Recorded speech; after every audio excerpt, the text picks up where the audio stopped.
All right, this is the fourth blog post. I'm going to do it on the topic of the ketogenic flu. I talked about that briefly last blog post, vlog, whatever you want to call it. I think that it's an important topic to cover because I have not met anybody who's switched to the ketogenic diet who's not had to experience that. First, a little bit of business up front. I do consider different ways to make the videos better, improve the quality, including when it comes to content.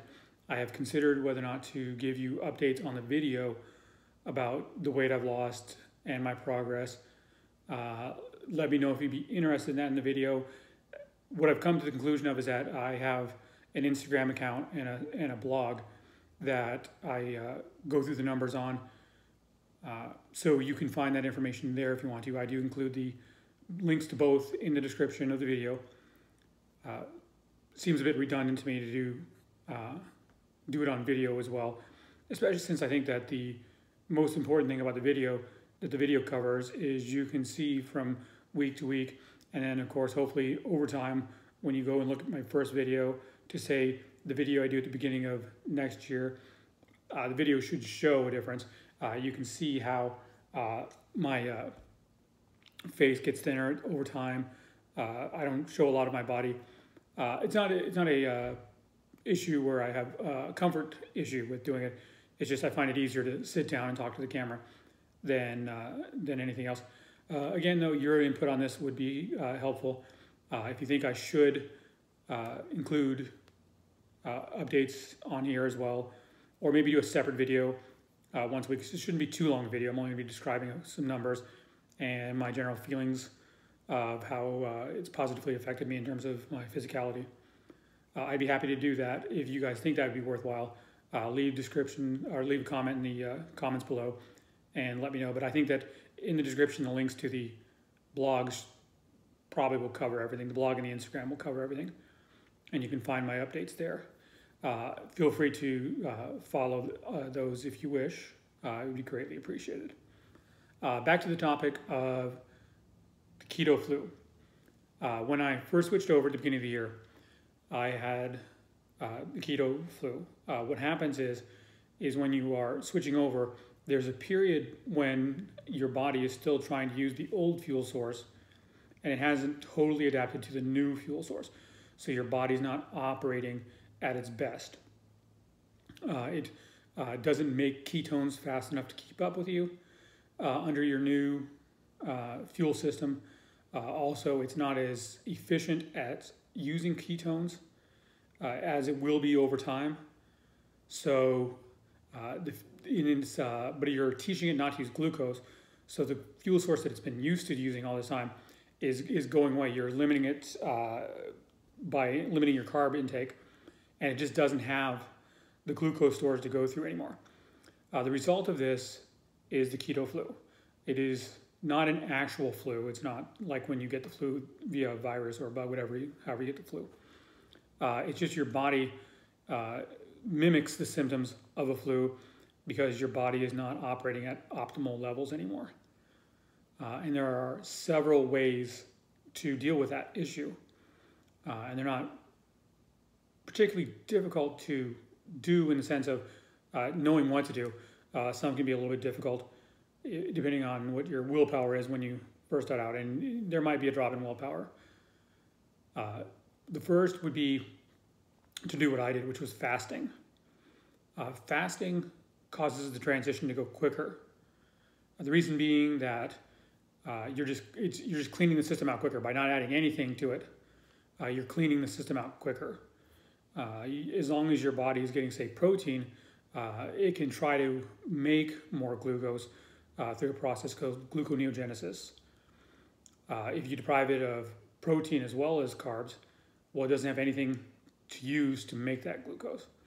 And so you transition quicker because your body is having to adapt to using ketones. It's the only fuel source available, and it's generally the fat that's in your body, which also helps with a slightly quicker pace of losing weight at the beginning. Most of the weight you will lose at the beginning, and this is another reason why you get the keto flu, will be water. You will not be having as much glucose in your system, and your body requires glucose to retain water properly. So when you get rid of the water out of your system, when you get rid of the glucose out of your system, you get rid of the water, you drop a lot of weight. That leads to dehydration. Dehydration is also one of the reasons why you get the keto flu. Your body doesn't have the fluids it's used to having to operate properly. How do you fix the problem? Well, it's pretty obvious. Drink more water. The thing is, though, is if you don't have the glucose anymore and you're losing the water, you're losing other things as well as the water, and you need to take that into consideration as well. And those are electrolytes, which brings me up to the next thing you can do to improve or eliminate the symptoms of the keto flu, which is take electrolytes. The product I use, and I'll leave a link in the description. On a side note, I'm not an Amazon affiliate at the moment. That account has been temporarily suspended. So when I include this link, there's no benefit to me. It's just a product I like and a product I recommend. It's called Keto Vitals.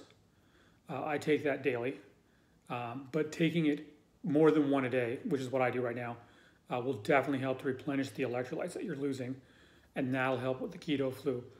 Because you're going to be losing not just water, but when you sweat or eliminate water is the other way, you are also getting rid of electrolytes. So taking something like Keto Vitals can help. Another product I use, and again, I'll leave a link in the description as well, would be like something like Noon tablets, where you put it in the water, it dissolves in the water, it's effervescent, gives it kind of a bubbly feel. So it's not like a great soda replacement, but it does kind of give you that bubbly feel if you're used to drinking a lot of soda. And it does replenish your electrolytes. That will help with the keto flu.